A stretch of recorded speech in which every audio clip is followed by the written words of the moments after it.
1.21 gigawatts. Great God! Shall we play a game? Would you like a jelly baby? Engage auto systems. Aye. Engaged. Clear all moorings. Cleared, sir. 1/4 impulse power. You know how to fly, don't you? No. Do you? You shall not pass! Before we get started, does anyone want to get out? Down here, it's our time. It's our time down here. The Force will be with you, always. Hi, and welcome to the Geek Hangout podcast. My name is Mark, and I'm joined tonight, as always, by my very good friend and co-host, Grant. How you doing tonight, Grant? Hey, Mark, I'm doing great. Hey, everyone, thanks for tuning in. This is episode 59 of the Geek Hangout podcast. Yes. We're getting close. We're cruising. Right. So thanks for tuning in tonight. We're going to hope to talk to you about, we're going to give our final thoughts and our review of the season finale on the Book of Boba Fett. And another surprise announcement that happened later in today about the upcoming Obi-Wan show. We got a release date. And then we're going to talk to you a little bit about the Lord of the Rings show. What is it? Now I'm going to butcher this. What's it? The Rings of Power? Rings of Power. Rings of Power. In September, I believe. Okay. September. All right. Yeah, because they released a whole bunch of stuff for that. So yeah. So anyway, hopefully I have a good show for you tonight. What as always, we'll start out with what's been going on. Mark, I saw you posted a few things on our Twitter page. So yes, what's happening? What's going on over there? So I finally finished Skyward Sword. That's been my saga for the last 6 months or whatever. Right. It is. Yeah. So Legends of Zelda Skyward Sword finished it earlier this week. I'm very pleased to announce that I got through it. It was nice. At the end. In the end, it was I enjoyed the game. It was really the ending really sort of. I'm glad I played through it because the ending really kind of. It's supposed to be the first game in the Legend of Zelda, if in the timeline of Legend of Zelda, it's the first game. So not date-wise, not chronologically, but in the timeline, it would be the first game of all of them, right? Oh, I see. Okay, right. And I'm glad I played through it because it does sort of the idea was to sort of put some context behind all this stuff that you'd seen in the other games. Okay. So it explains in every Legend of Zelda game, Link who's the main character, has the Master Sword. So it sort of gives you the origin of the Master Sword and all that kind of stuff. Right. And it was good. I'm glad I played through it. Like I said, it really got slow. The final third of that game really got slow. And I think part of it was I was distracted by other things because Metroid Dread came out and I wanted to play that. Right. Yeah. And then when my wife and I were on the cruise, I was playing it on the Wii, which is the original console it came out on. Right. And obviously I couldn't bring the Wii with me, so I started playing Breath of the Wild while we were on the Legend of Zelda Breath of the Wild on the cruise. Oh, right. Okay. And I really liked that, so then I was distracted by that, and so it was sort of I was all these other. There were all these other things I'd rather be playing. Right. Yeah. And I was no, I got to get through this thing. Right. I got to finish it. Yes. So, but I'm happy to report that I finally got through it. And I'm very excited about it. Well, good, right. So now I'm going to put all my focus on Legend of Zelda Breath of the Wild and see how long it takes. Should be another 6 months or so. Yeah, right. We'll see how I am. But so I did that. Also, I think I mentioned on the last podcast that I bought a Sega Genesis console, which is a 16-bit console, came out in the early 90s, I guess. That's what I remember having in college, actually. I remember having Sega Genesis? Yeah, because I remember that was where we played Sonic all the time. I remember, right. Yeah. So I bought that console. I actually bought it at one of the game stores we go to, and I've always had really good luck with them, but it was actually giving me some trouble. I brought it home, it wasn't quite playing the games right. And, so I just like I did with my original NES, I took the thing all apart and I cleaned it up. Right. Yeah. Now it seems to be working fine. So cool. And I just one of the things I've learned about these, especially particularly those older consoles, before the lasers were involved. Okay. Man, those things are like they're tanks. Like they'll just last. I think you put a little TLC into those things. Right. Yeah. I think they'll last forever. That's funny. Yeah. Because you open them up and there's really not a lot to them. I mean, there's like a motherboard and circuits and all that kind of stuff, but it's not like it's this big complicated electronic thing in there. It's very simple. And I think if you like, even if the thing's sitting in your garage for 20 years, and you take it out, I think if a little TLC and those things will keep going for another. That's pretty cool because, I did with all the old Star Wars ships and stuff, and that stuff's extremely simple, and I always thought that was neat. But like you said, like the more you get into it and the more you start opening these, which is I would consider newer stuff, not really, but it's just, at the end of the day, right? It's just basic. It's pretty simple, and that's pretty cool that it's that easy to get back up and running again. Yeah, I mean, it's and it's not like I'm some electronics whiz. I'm certainly not, and it's it's not a big deal. Yeah, have you had to solder anything? Not yet, but I mean, I've read online. There's people who are like who have found consoles that they haven't been able to get working, but they solder a few things here and there and they get a few. I haven't found anything that was in that bad a shape. Right. Oh, that's good. Right. Yeah. I ended up buying one for the Sonic land speeder. I did my one little Sonic weld, and then now I got a soldering iron. So if you need it. Yeah. Okay. All right. Excellent. Yeah. But but that's cool though. That's always fun. It's always fun to get something working like that again. It is. Yeah. It's like you're bringing it back. I'm like, hopefully give this thing another 30 years of life or whatever. Yeah. Why not? If it works, yeah, I think that's great. I love doing that. Yeah. So that's kind of what I've been up to the last couple of weeks. That's cool. Yeah. So over here on my end, I haven't been doing too much. I have a few things, a little show and tell here. Oh, nice. I like show and tell. So I've been doing, these are just traditional action figures. So this is Admiral Akbar, and I repainted him and added some pieces to him, and I made the Mon Calamari like first officer guy. Yeah. He's the Admiral. We've enemy ships in Sector 47. Nice. So I made him, and I did this before I got my printer, so I had to finish him up. Here's a Cantina band member guy. Okay. I made you printed those, or you just this is like a Luke Skywalker Jedi body, and one of the more modern heads on it and stuff like that. So, and I did a few other ones like that. But so like I had, before I got the printer, I was going down that path, and you basically just chop up existing figures and create new ones, and I was doing that. And then I got the printer and I printed a few things. So basically I'm kind of in my planning stages of painting everything. These guys came up first. So I'm like, all right. Because now it's like, I haven't printed anything in a while because I have a backlog of like figures that I've printed. Right. So I have basic figures that I've Frankensteined into something new. And then on top of that, I have my other figures that I've 3D printed. So we'll get there. Yeah. It's a mess. I'm going to go out of camera frame 1 second. Oh, sure. Yeah, go ahead.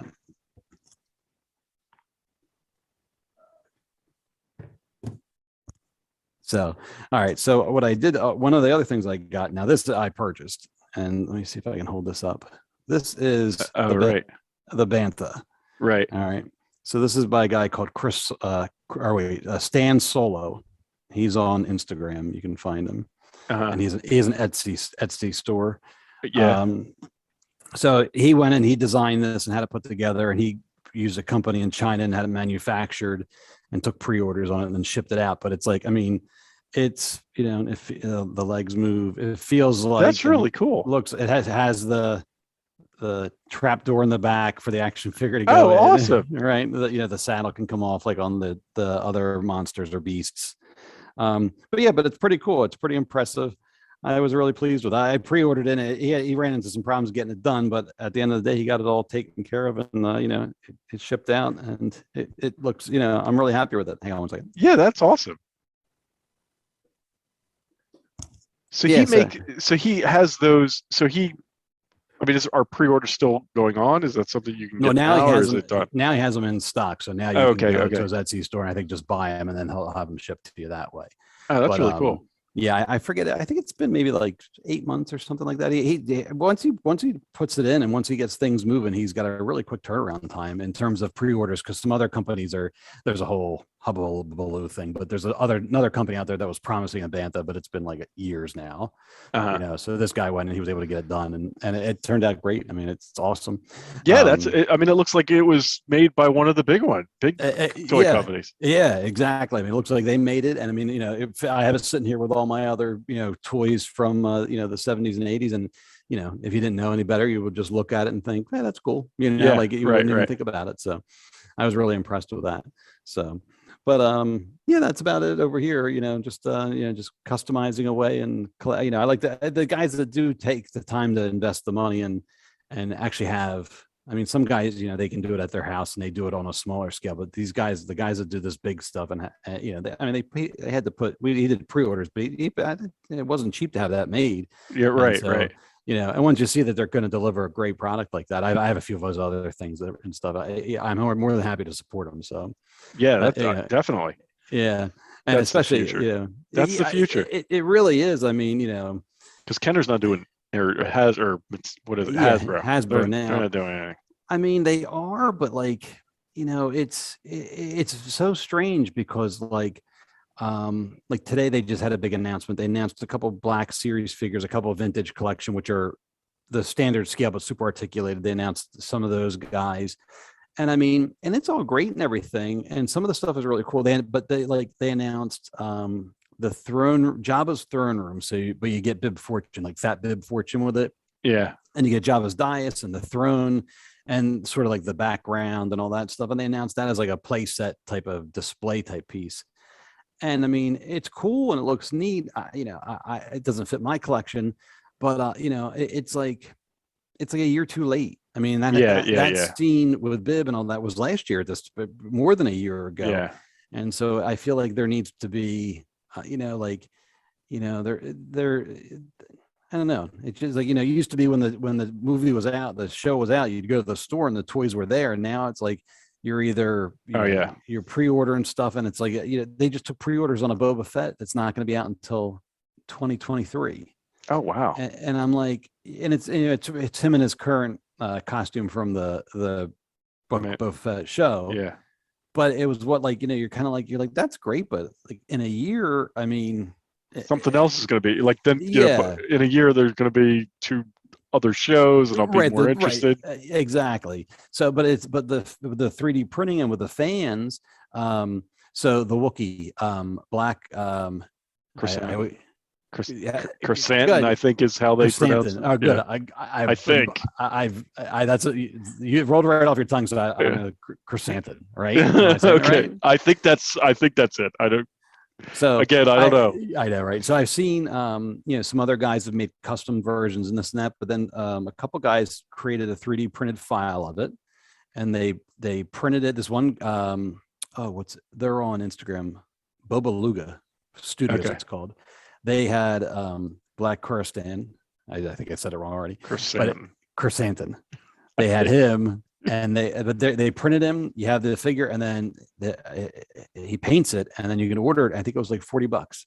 Oh wow! It's vintage style, so it'll match with the my stuff. But I'm just like, I mean, I should have it. I guess it's pre-order. They did pre-orders because they're going to paint a bunch of them. But so say it's 2 months. That's far, and I mean, I'll have it here.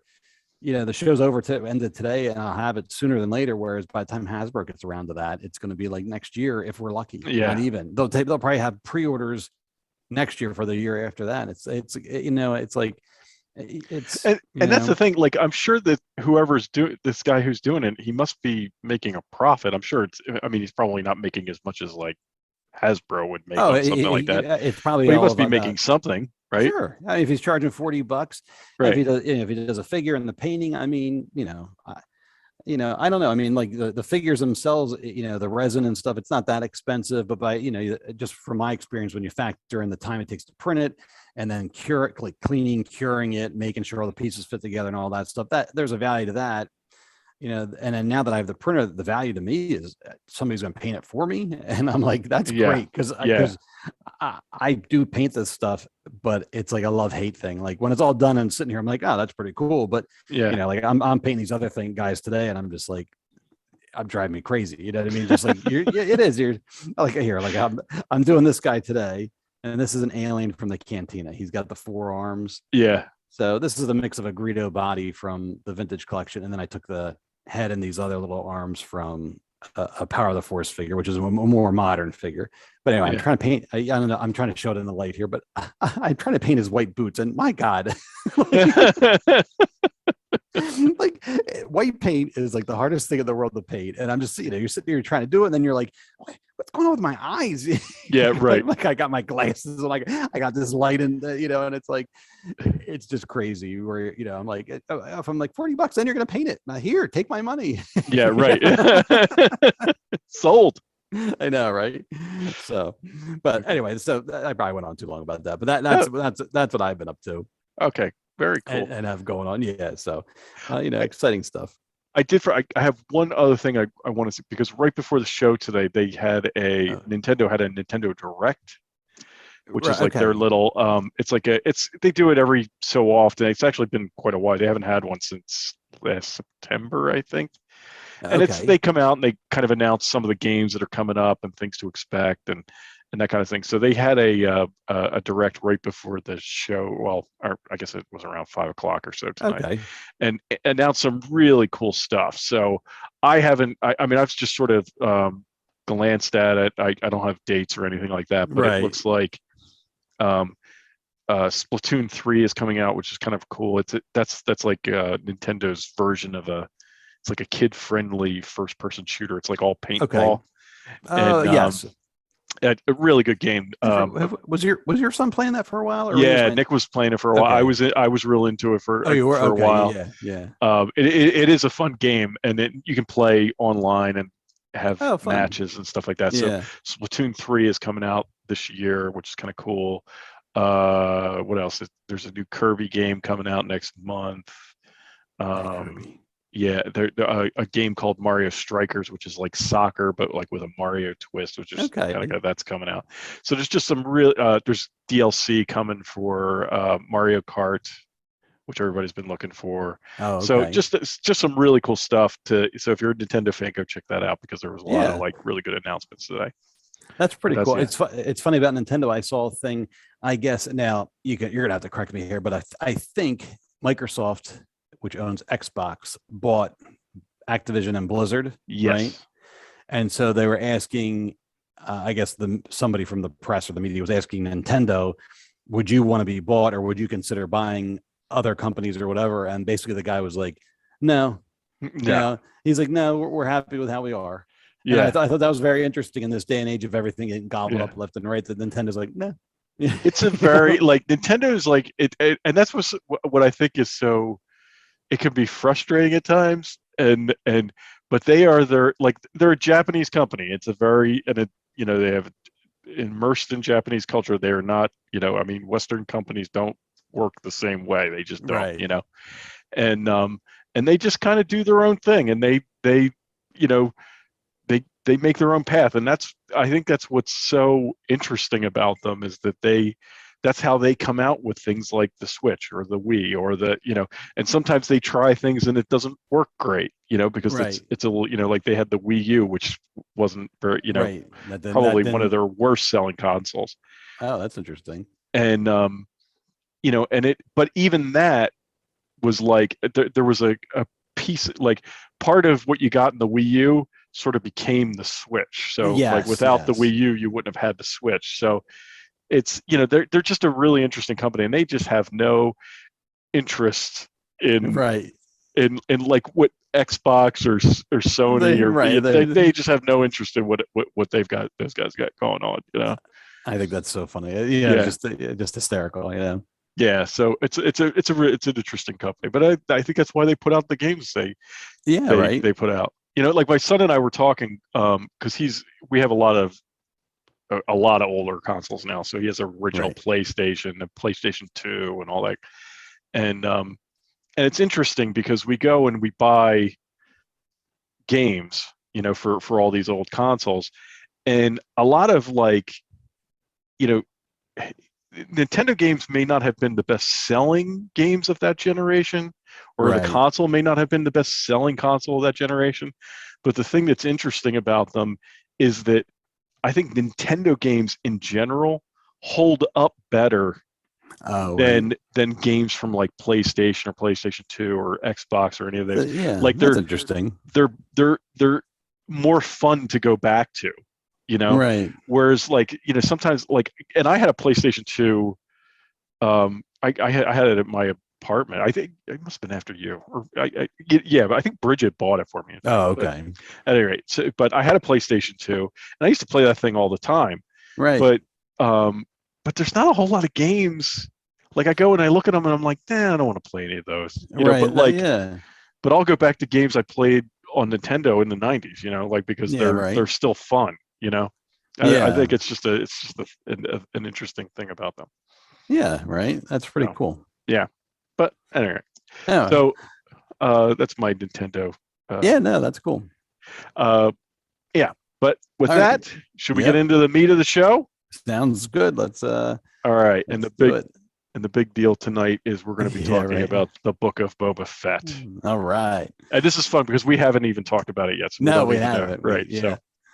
So, you want to start out? I'm going to say, Well, let's do the spoiler warning. So if you have not right. seen it, it just released today. So if you haven't seen it, we're going to do full spoilers here. Right. We're also going to talk about the last show because we haven't talked about that yet. But Right. yeah. So if you're spoiler sensitive, you don't want to listen past this point. Come back later. Yeah. All right. With that warning, let's do it. What do you think, Grant? All right. So I liked it. To talk about the show as a whole, and we kind of said this last time, like the show, at the end of the day, it's the Star Wars show, basically. Yeah. Right? Yeah. So like, I'm like, if you take away the title and I'm just like, hey, we're watching the Star Wars show, I had a great time. I really liked it. If you want to drill down more specific to Boba Fett, then you got basically, what did we get? We got five episodes that were basically Boba Fett centric, yes. right? And right. There's then six, and then two other ones which were more Mandalorian, more greater Star Wars universe type stuff. But overall, I would say I liked it. I enjoyed the Boba Fett ones. I really enjoyed the Mandalorian episodes. I liked both of those a lot. Right. And then coming back for the finale, I really enjoyed the finale today. I thought that was great. I mean, it was action packed, and it kind of wrapped everything up nicely. In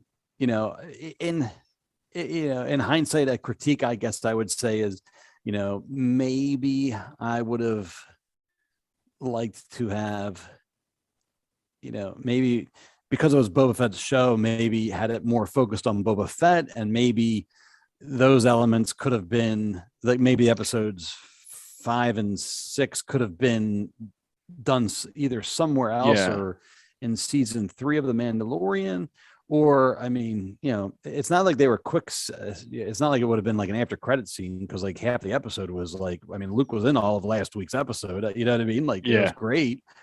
So, basically, if you can get over the title of the show and just think of it as Star Wars, I really, really liked it.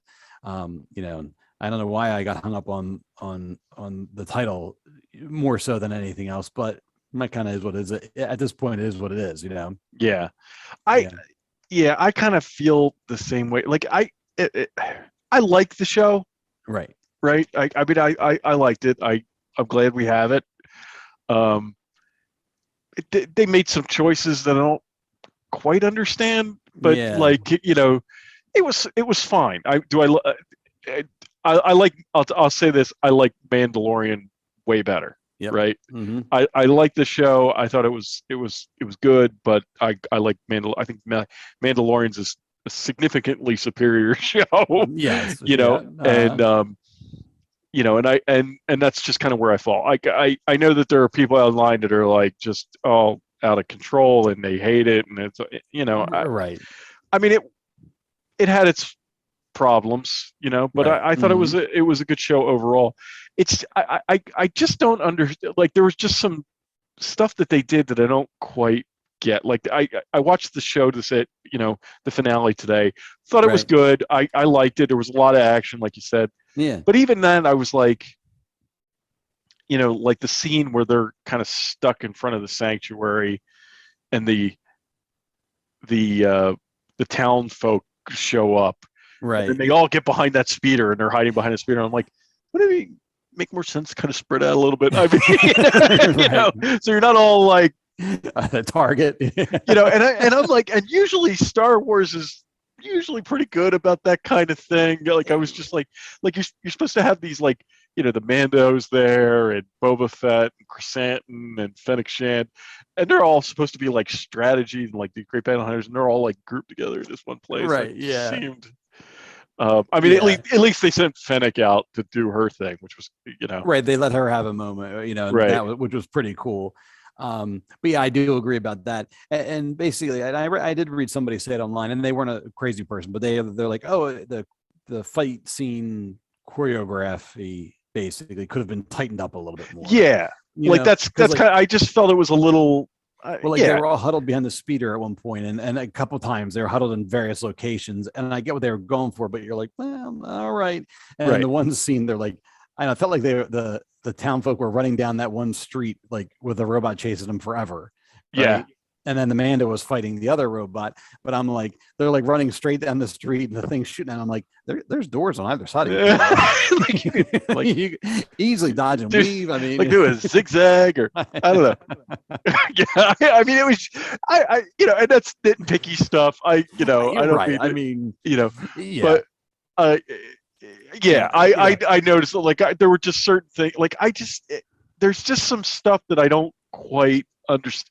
Like, I don't understand and I love them. Don't get me wrong. Like the episode with the Mandalorian was amazing. The episode with Luke and Ahsoka and Grogu was amazing. That was crazy, right? I mean, and I wanted to hold out because there's a lot of people that are being like, oh, the best episodes of the Book of Boba Fett were the ones where he wasn't in it, and I was trying to hold judgment because I was like, you know what, I really think the finale is going to bring it all together and it's all going to make sense, and it did, I guess, but like, kind of right, but it is sad that this show that's about Boba Fett, the best 2 episodes were the 2 episodes he had almost nothing to do with. So yeah.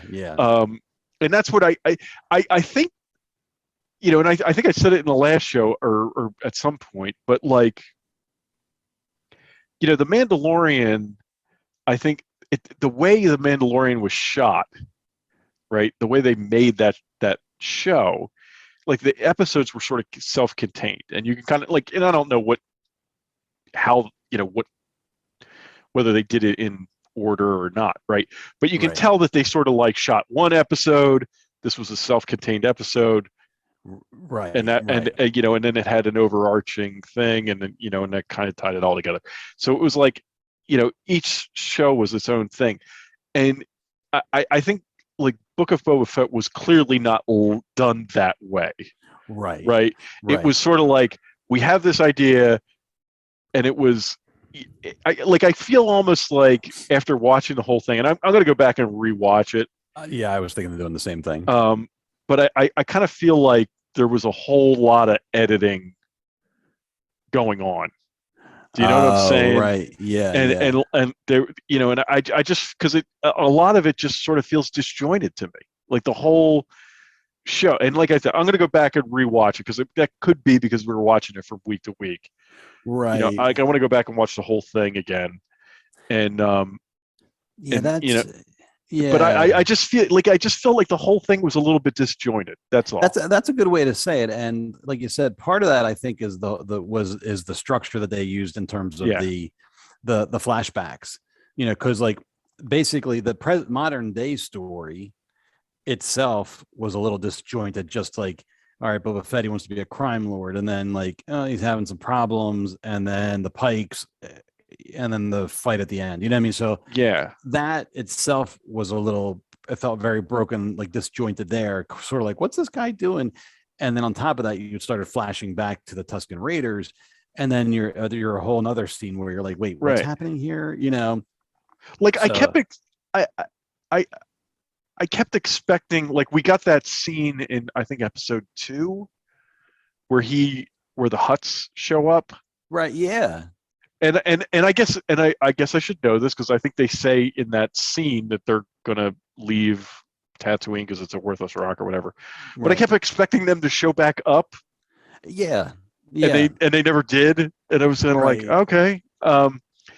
And I don't know. I guess it was just it just took so long to kind of make that, like, well, like, who is the enemy here, right? And it took a Right. long time to, like, okay, the Pikes are the bad guys, Right.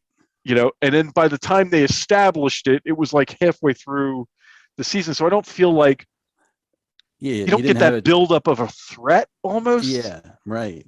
I don't Yeah, know. you're right. Because no, when they showed the Hut twins, when those guys were there, it was definitely like, I'm like, oh, these are the new bad guys. Right. You That's know? what I was like. These are gonna, like, I was like, that's gonna be kind of cool. These are gonna be the bad guys. Right. And then they're like, we're leaving, Yeah. And whatever. And you're just kind of like, okay. And then I'm like, is this a bluff? And then they gave him the Rancor. And I'm like, well, this seems odd, just like, well, okay. And then you're like, oh, I guess the Pikes are the bad guys now. yeah. And then they released a poster. I think it was just like for the final episode, and the Huts were on there, and I'm like, oh, maybe they're coming back for this final episode or something, like, Yeah. Like, I maybe, don't know. like, it's, I don't know. I maybe they tried that and it didn't work, and then they changed it in editing or Oh something. I don't know. I mean, I like, that's all speculation. Don't no, take any right, of that. yeah, You know what I'm saying? But I just, like, I felt like there was a lot of, like, after they shot everything, it was it feels like they were, like, throwing stuff together. That's kind of because it just seemed, I don't know. There was just never. the show just wasn't tight, is what it Yeah. comes down to. It really feels Right. that way. I think that's what it was. And, and it and there were And- good scenes, like the whole. All right, so the scene with when they went with Cobb, they went back to the town, and Cobb Vance was Yeah. there, and Cad Bane showed up, which was that amazing. was right. That was right. That was awesome. Right. All that stuff. Like, there were really cool moments, Yeah. but it just didn't It tie did, right. together well. Yeah, that right there. Right, it was very disjointed. Right, it was like a collection of sequences, but there wasn't the overriding thing to tie it together. And I mean, I know a lot of people. We've talked about this last time, but a lot of people have a vision or an idea of how Boba Fett should be and how he should act. Yeah. But I kind of found that, like, throughout the series, like, that he was kind of like, I don't feel like he had a very strong character presence. Yeah.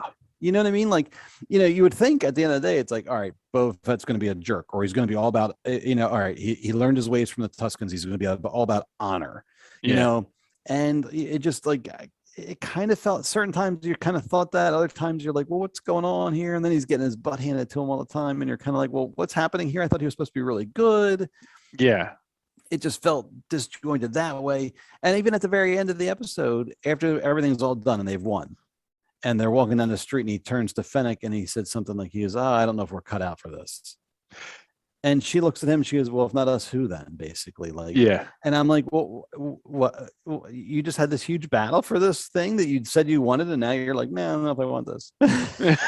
Like, I know it's like, I don't really, I guess in the end, and again, I thought it was fine. It was a fine show. Right. I enjoyed watching it. But in the end, why did we get this? Why did we get this story? And I guess that's where I'm at. Like, okay, so what? Like, why is this important? Why is it important that he takes over this Mos Espa? Why is it important he's the crime lord now? Like, it's just like we didn't really get any of that. It's just sort of like, okay, I mean, yeah, he's a good guy, and you want a good guy doing it, right? Right. But like I just don't. I don't know why we got this story. I guess that's kind of where I'm at. And it's the whole setup and premise was a little odd to me too, because it's like, all right, he basically goes in, kills Bib Fortuna, right, and then I'm the crime lord now.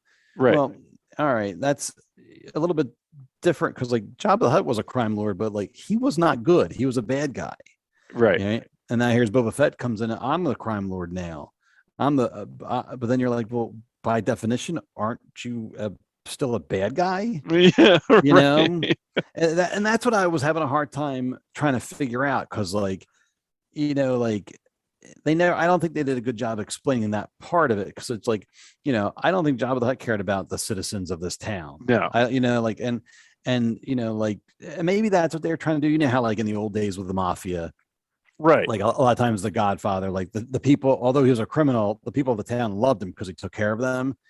Maybe that's what they were trying to go for here. Like he basically he was trying to say, like, look, I'm gonna rule with respect. I'm gonna be, yes, I'm a crime lord and I'm doing all these horrible things, but my people, my town, I'm gonna take care of. Yeah. But they never laid that out like that. That made an impact on me anyway. Yeah. You And know? right. And that's kind of, yeah, there were just a lot of threads that not, yeah, Yeah. I think what you said earlier, like it's just not tight. It wasn't, this show Yeah. wasn't a tight show. And, you know, and it's, I don't, I mean, I don't know if we're going to get a second season of this. Right. I'd be fine if we don't. I- right. Like not to be, I'm like, oh, okay, I mean, it was fine. You know what? I don't know. Like after all that was done, like you barely had a story for season one, basically. Right. What would you tell? I mean, is he, Yeah. you know, if he stays on Tatooine and he stays the crime lord, I mean, you could have some more, you know, crime lord shenanigans and stuff like that.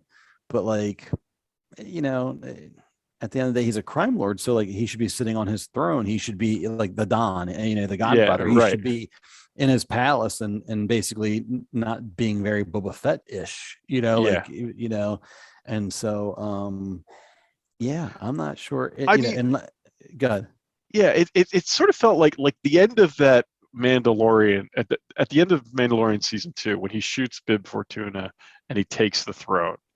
You sort of get right? the sense, and I think this is where a lot of everybody's kind of like, what is going on here? Because you get a sense at that moment that he's going to be sort of an anti-hero, Yes, right? That's what that's what that scene conveys. Now, whether they intended that or not, and the show changed after that, right. is a whole other story. It's something that we may get at some point or not.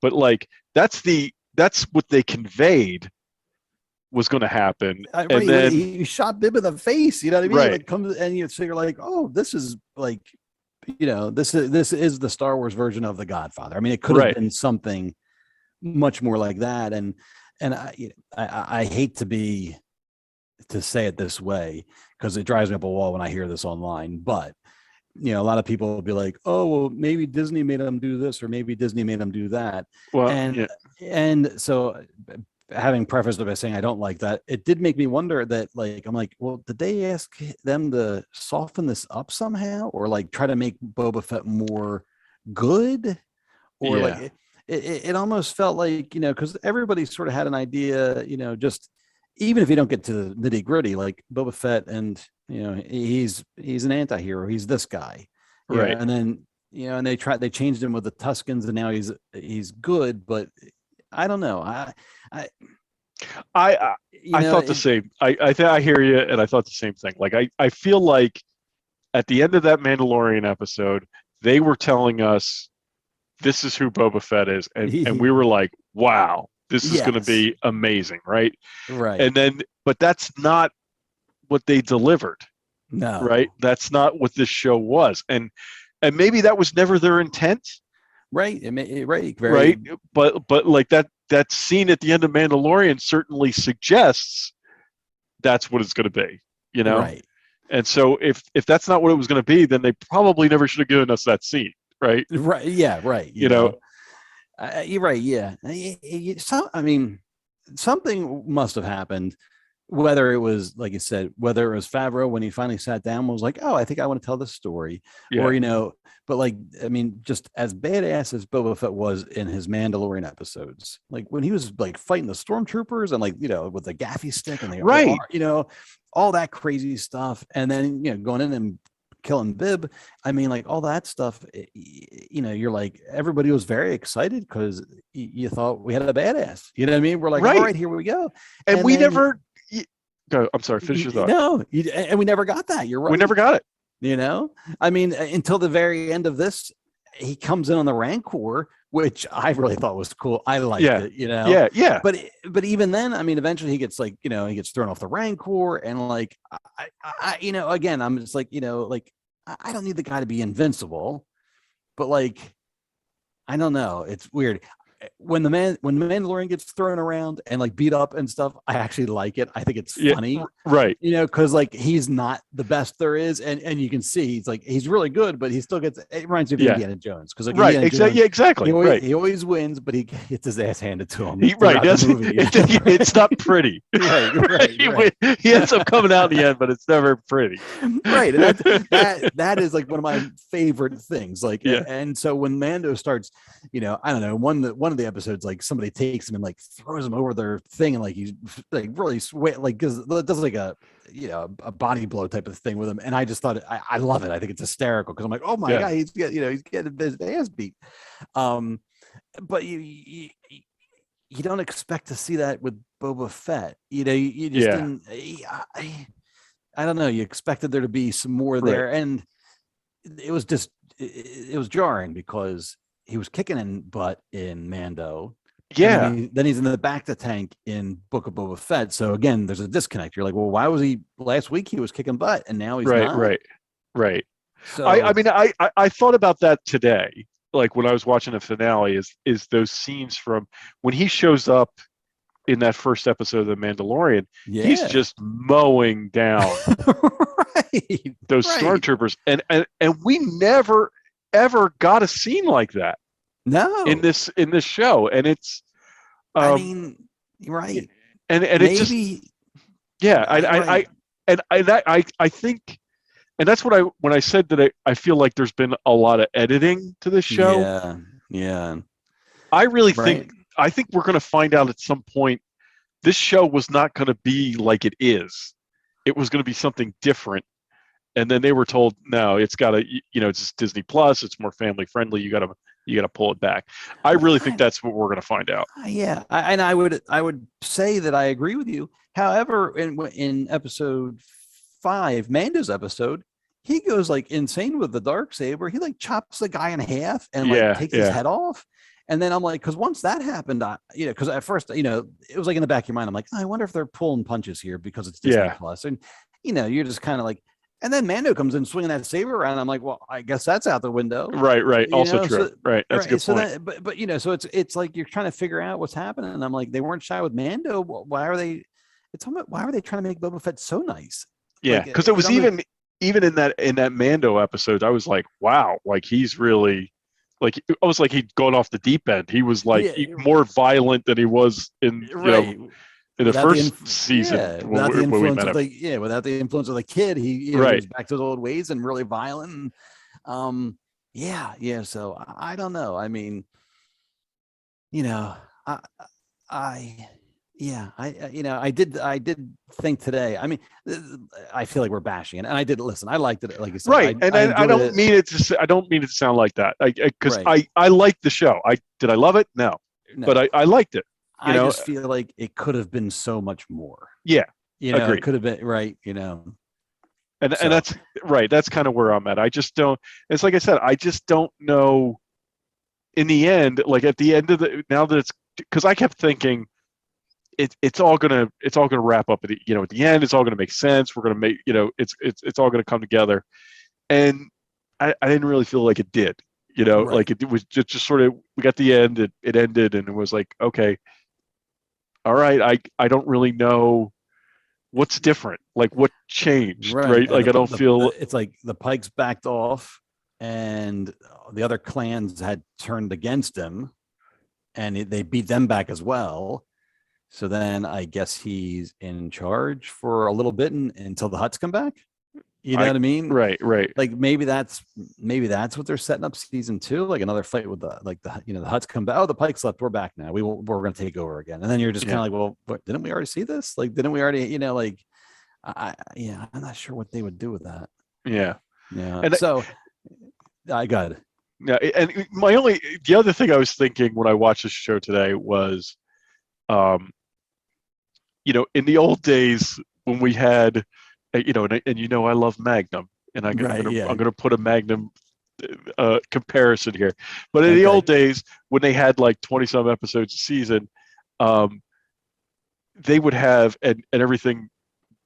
You would have crossovers, right? Like, so Magnum crossed over with that. Remember the show Simon and Simon? Yeah, and there was an episode of Magnum that they were in, right? And Magnum was the focus for the most part, and those guys were there. And then they did a Simon and Simon episode. Magnum was in that, and the Simon and Simon guys were fine. And they did the same thing with like Murder She Wrote stuff. But because none of these shows run simultaneously, right? You had to do. Well, if you want Mando to be in it, you've got to make a Mando episode, and you know what I'm saying. Like in the old days, you would have just crossed over like that. But I guess they can't do that because the way these shows come out, right? Yeah. But it was it was just, and again, I love that episode. I love the episode of Mando. I love. I mean, we really haven't even talked about Luke and Ahsoka and all that stuff yet. Right. Yeah. But that episode was amazing. It's just. I also don't understand why they couldn't have fit him in somewhere in that show, right? Like, I get that it was, they're on a different planet and all that kind of stuff, but they couldn't have like done a scene or two with him doing something. I mean, yeah, just they're like, I even wonder, were they Boba Fett episodes? Do you know what I'm saying? Like maybe they weren't really. Are they? We'll find out when they announce Mando 3. Right. 3. It's only 6 episodes because we gave you 2 early. Right. Right. Like was that always the plan to have them in Book of? I don't know. It's just there's a lot of strange stuff that went on. Yeah. It makes you wonder if they, like, editing wise, if they took those 2 episodes and had chopped them up and spread them out over the remaining other, like, basically stretched the little Mando interlude over the course of the other 4 or 5 episodes. So, like, we would have had a Boba Fett scene, we would have had, a Grogu scene, or a Mando scene, and then a Grogu scene, or what? Like, if they had done it like that, it would have not been the Book of Boba Fett either, but it would have been more like, here's a Star Wars show, and here's where we're building. Although at the very end, other than Luke, everybody else does kind of, and Ahsoka, everybody else does kind of come back. Yeah, I don't know. I don't know if they had edited it different, would that have been as jarring, or if it would, like, if they had just done one Mando, like, wasn't quite sure.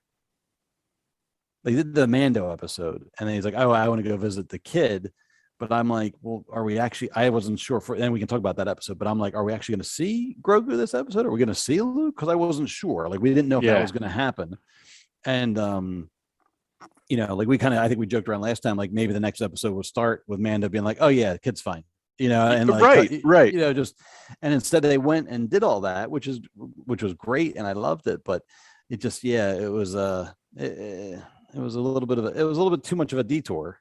Yeah.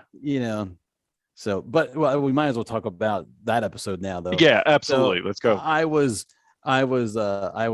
like I said, I wasn't really sure we were going to see Luke. I didn't expect to. And so when we saw, we see Grogu, we see Luke, we see Ahsoka, like, everybody's showing up, and I'm thinking, this is crazy. Like, this is insane.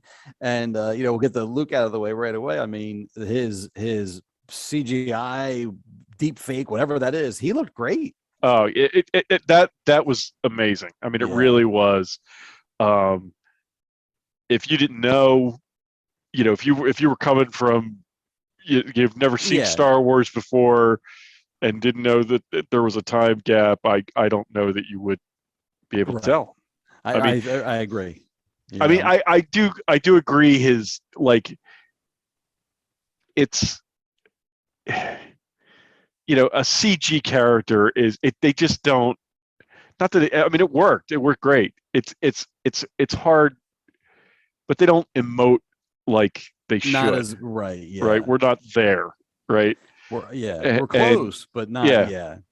And so that's my only, because it was like his lines were sort of wooden delivery and that kind of stuff. But beyond that, it was I mean, again, nitpicky stuff, but it was amazing. I mean, the funny thing about his lines though is I remember when Jedi rolled around. By Jedi, his lines were kind of wooden, and true, right? And he was rather like, he was like, "I'm a Jedi now," and he was trying to be right, all like, whatever. Right. And so I didn't really pick up on it during the Mando episode because I'm like, well, that's kind of how Luke talks now. Yeah, like once he became a Jedi. But I saw people point it out, and I'm like, okay, I can see their concerns and everything like that. Yeah. But my biggest thing is, like you said, is if you didn't know and you were watching that, I would be curious. Like we know, and so. Even though visually it looks, and you say even everything looks good, but your brain the whole time you're scanning, you know what I mean? Right, like you're like looking for the imperfection, right? You don't want to, because yes, yeah. Right. I'll never forget when we saw Rogue One, and after we got out of the theater, I said to my family, I said, hey, that old guy, and I explained to him who Tarkin was. Yeah. And I'm like, what'd you think of him? And they're like, yeah, he was cool, why or whatever. And I'm like, he was fake. And they're like, what are you talking about? I'm like, that guy died 20 years ago. Yeah. And they're like, what? And I'm like, yeah. I said, he was all computer generated. And they thought, oh, wow. They had no idea. And then you see people now like, oh, that was fake. And, oh, I didn't like this and blah, blah, blah. And I'm like, regular people, they don't know. Right, right. And so I always wonder about that with various things. We can pick it apart up and down, but I'm just curious about the average person, what they think, And the other thing I noticed about that episode with Luke is generally, I mean, at least up until this point, usually if you're doing CG like that, a lot of times it's done like the lighting's kind of low, or it's done at night, because it helps hide some of the imperfection.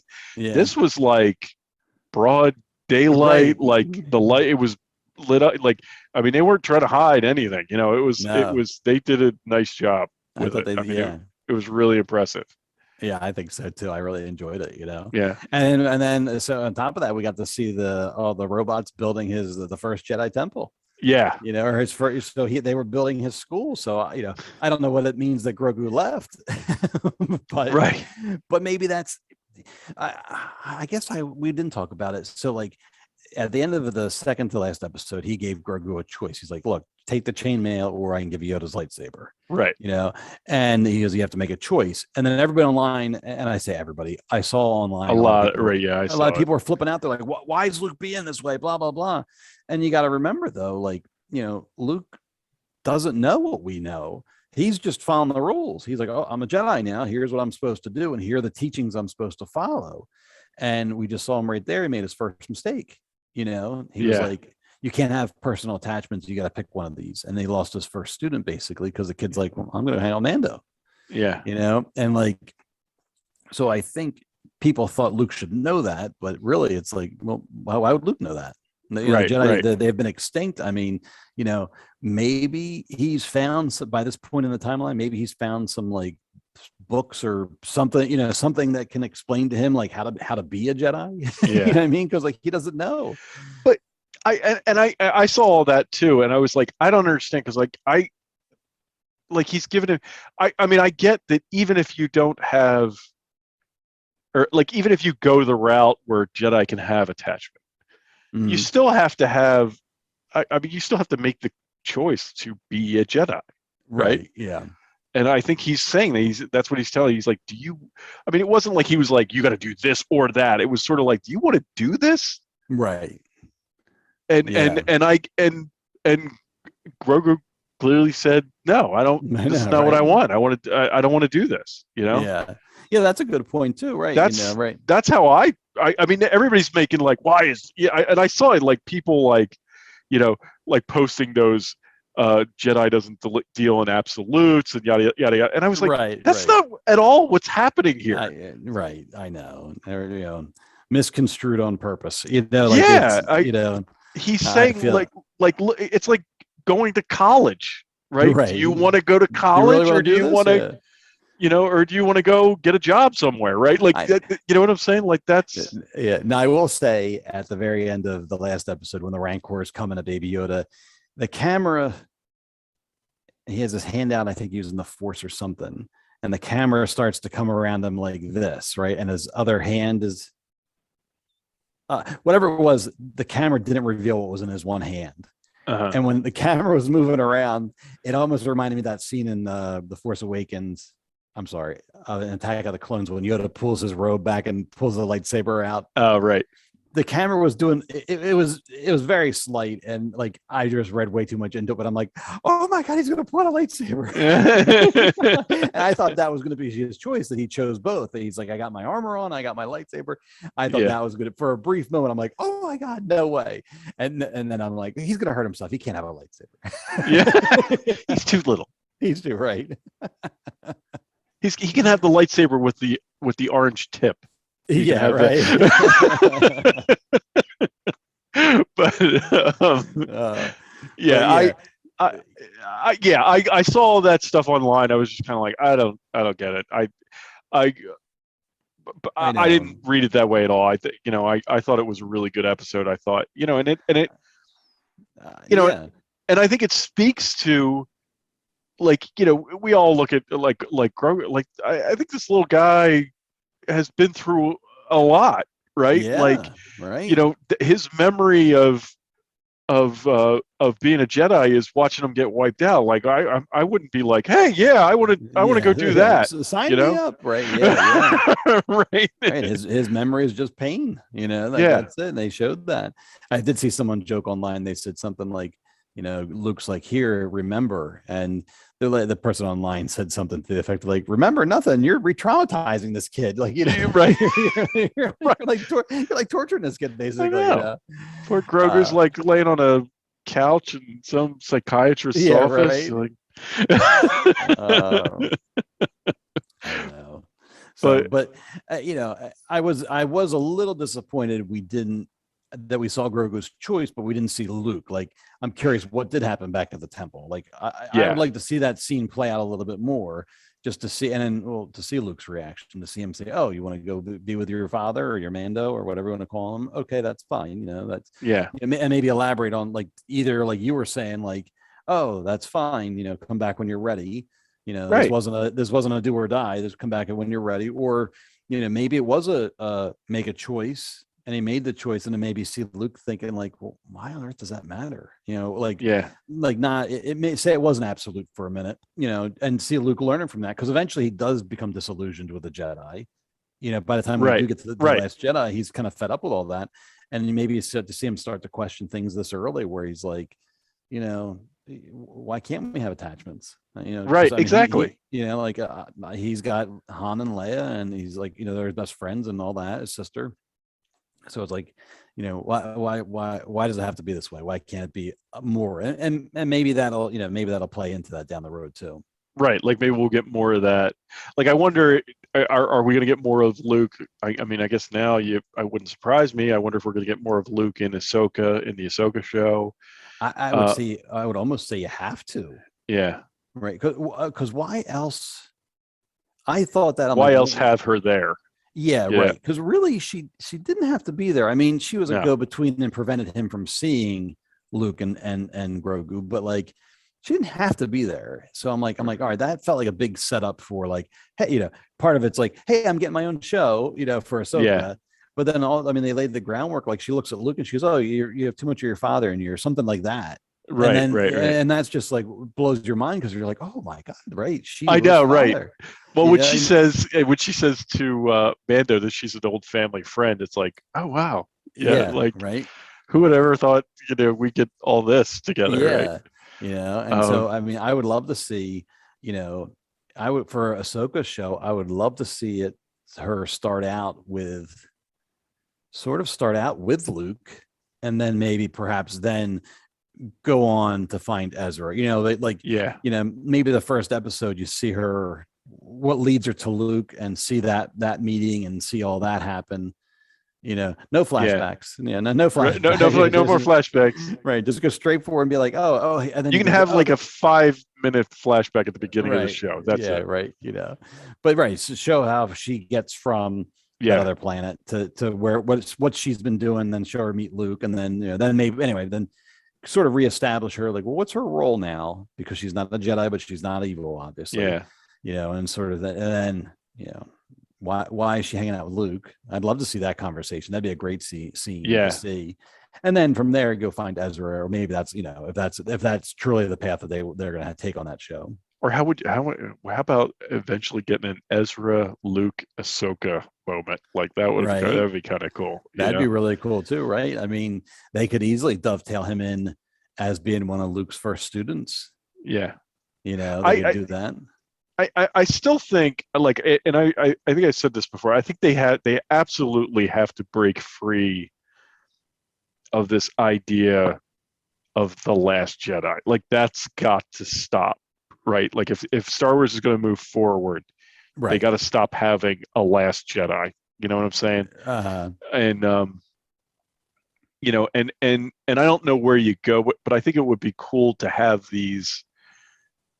It would be cool to have these Jedi sort of like or pseudo Jedi, like people sort of trained in the Force, but not like maybe official Jedi out there like Ahsoka and Ezra, like sort of like what we saw in that Star Wars Vision show, where there's these guys, Force users that are out there, right, who and maybe they're not like full Jedi, but they're pretty close, right. It would be neat to have, and then you go forward that way. Like I think that would be a good way to move forward, but they absolutely have to get away from this Luke is the last Jedi thing, like, and now Rey is the only Jedi. Like that's gotta stop.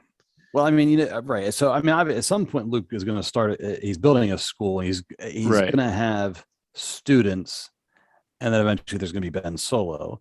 But it's like, I know there was the comic, and I know he did have some students there, and all that. So, I mean, I guess, that's all. Whether or not they even stick to the comic or at this point or whatever, but I mean, they can go forward and, basically we got 30 years to see him. He can build a school. He can train all these Jedi, and, all this and that. And then, I mean, if it gets that far or if they get to it, then, literally the last episode could be, Han and Leia dropping Ben off or something like that. Yeah.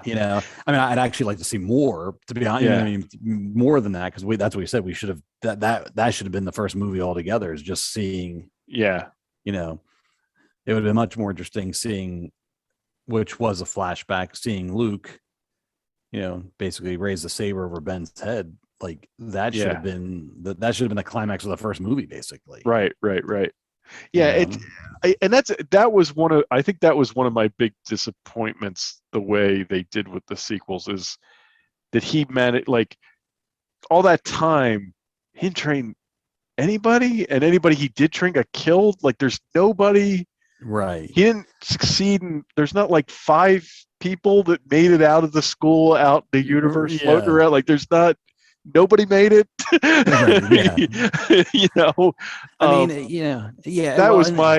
was like, I think for me, that was like the biggest disappointment of the sequels. Like he didn't get anything out there. Initially, they made it seem like Kylo Ren killed the other students. He blew up the temple, killed the other students, and then left.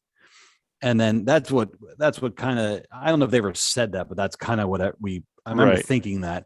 And then they did that Snoke, the Rise of Kylo Ren Snoke comic book or something. That's Snoke had the hat. I just remember that. But that's what sticks with you. But I remember that, that was before Snoke was the Emperor's clone or whatever dude, or whatever the doppelganger, whatever you want to call him, whatever that puppet was. He's essentially a clone puppet or whatever, I guess.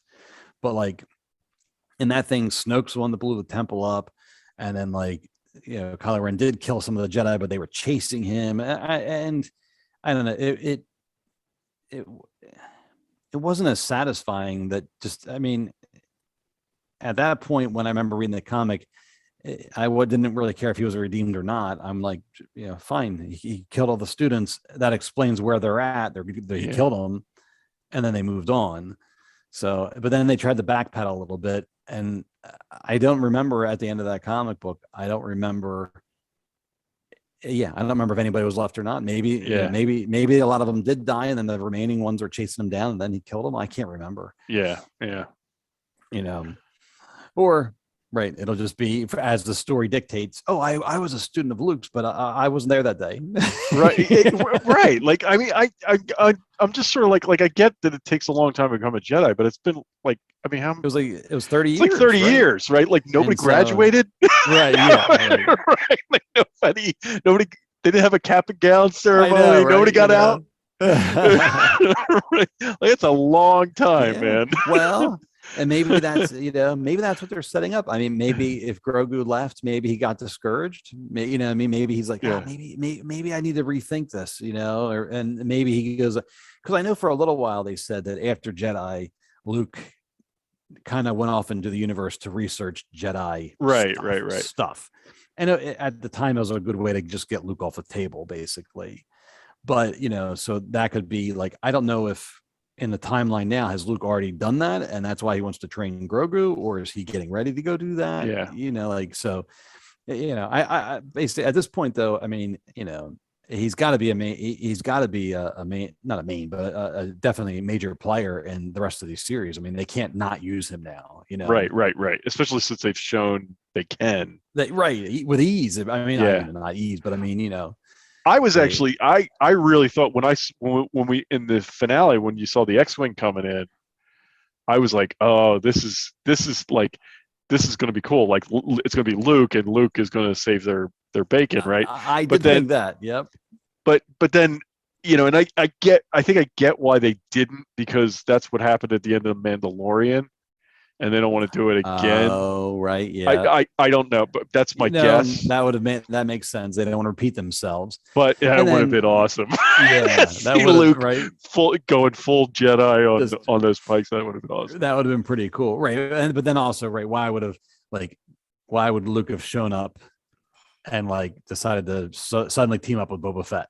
Also true. Right. Yeah. Who froze his friend. Yeah. Right. They could have worked it out in such a way that, they probably didn't want to repeat of that, because they could have had and then again, it wouldn't have been the Boba Fett show, it would have been the Luke Skywalker, which we probably would have been thrilled with. But I mean, when he showed up on the Rancor, that was we all knew it was coming, but it was pretty cool that when he showed up, and instead of that, if Luke had shown up or something, then it would have been even cooler. But at the same time, it would have been like, we saw this already, Yeah. I actually completely forgot about the Rancor. Oh, that's funny. Until I heard the growl right. And then I was like, oh yeah, the Rancor, I forgot about the Rancor.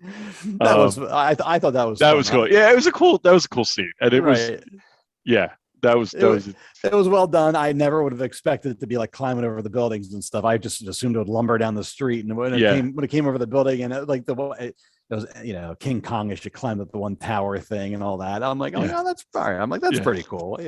And you were talking about how Mando gets his butt kicked pretty frequently, Indiana Jones style. Well, one of the best things was when the Rancor tries to eat him, and his head's like that was classic. That was great. I did love it.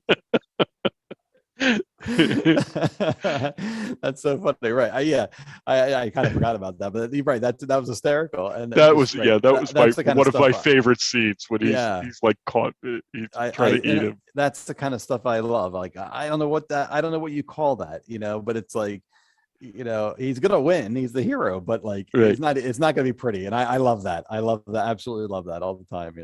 It makes him more, I think, relatable, because he's just a guy, Yeah, right. He's just a guy. I mean, he's good. He knows what he's doing, but he's just a guy. Yeah. What did you think of Cad Bane in terms of his appearance, but then his death at this episode? Because I always, one of my, I'm famous for saying that Clone Wars is not my thing for the most part. Right. One of my one of the things I really liked about Clone Wars was Cad Bane, right? Yes, me too. And so I was thrilled when he showed up, right? I was like, Yeah. good, and it was so cool how they did it. It was like total, Uh, and I was like, that's not him. That kid? That's not him. They're not going to do uh-huh. that, right? And then he gets closer and closer, and you see the hat. I'm like, I don't know, maybe it is him, right? Like that was really cool. And then That the was slow great. reveal of his face. I know. That was fantastic. I thought he looked good. I saw some people complaining online, but whatever. They're always going to. I thought he looked great. I liked him a lot. I thought he looked great, and I was more than happy with him. I would say I loved it. I was happy to see that he was back. Well, I guess I'm getting ahead of myself. I was, you knew the deputy was getting shot no matter what. Yes. But I was surprised to see him take out Cobb Vanth, but at the same time, he really didn't, because at the spoiler, but at the very end, Cobb Vanth is in the Bacta tank. For a brief moment, when they showed the Bacta tank, I honestly thought that Cad Bane was going to be in it. Oh, yeah. Boba was going to bring him back for his own purposes or something like that. Right. Because that was, if I had a true disappointment, it was that they killed off Cad Bane. Yeah. And basically, I mean, I know him and Boba have a history, and I know from the Clone Wars, one of the episodes they ended up not doing, there was actually a duel between them, and Boba Fett killed him in that. Oh, okay. So that's kind of what they brought that storyline forward to the quote present day for this show. Okay. But I really liked him so much that I was kind of disappointed they killed him. I was like, man, I know they should have had him. They should have just kept him around. I mean, he was awesome. But I thought the same thing. Like I was like I was a little disappointed. I was a little surprised, because I was like, man, if this is gonna be awesome. Like we're gonna see Cad Bane showing up like he did. Like that's awesome. Yeah. But then after they did, I was kind of like, well, I guess it does make sense, because Cad Bane's old now, right? Like it's been, like if he was middle aged during the Clone Wars, right? Right. Yeah, he's an old man too. And even he says to Boba, he says something, we're old men, or you're old. Yeah.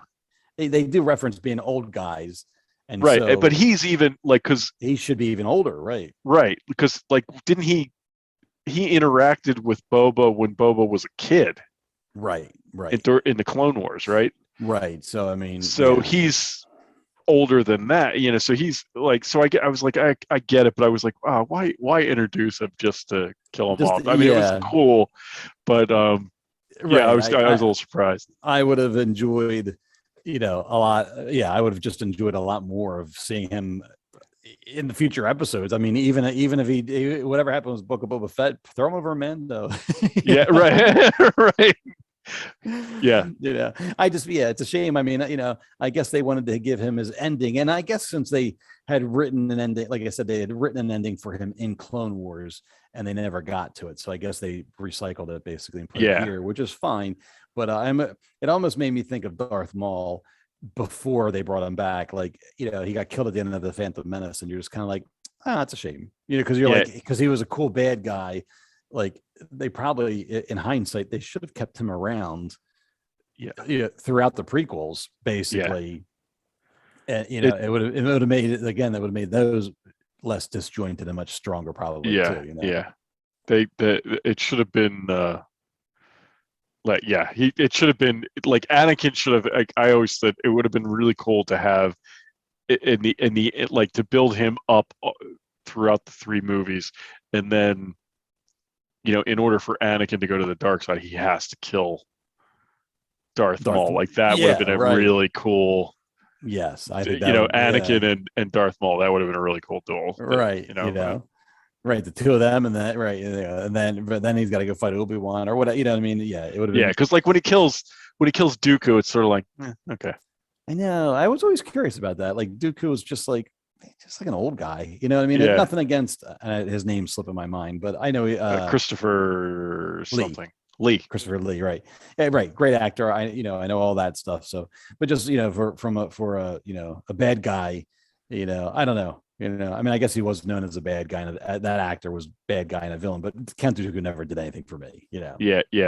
The only thing I was ever really like super interested in is when he makes when he's talking he's talking to Obi-Wan about Qui-Gon, Yeah.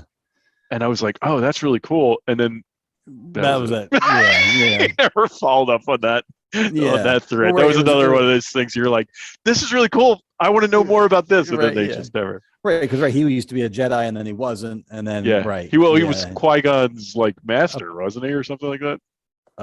Yes. Or at least they knew each other, or they were. I think he may have trained. I think he trained him. Right. Again, right where you're like, all right, this should be important, and then I was like, I want to know more about that. Give me more of that, and less of Anakin pontificating about sand. Yeah. Right. Yeah. But anyway, so I feel like so the only last thing I was going to talk about was Cobb Vanth, and they show him in the back of the tank. Yeah. And then they have the mod guy there with his tools. Right. So I guess they're going to, either externally or internally roboticize him, or, mod him in some way. Like Fennec. Yeah. Right. So, which is cool because I like Cobb Vanth. It just seemed like I just sort of thought it was another case of like, I felt like they were going out of their way to bring him back. Like, I'm like, hasn't he been dead for quite some time now? But, by the time that episode hit,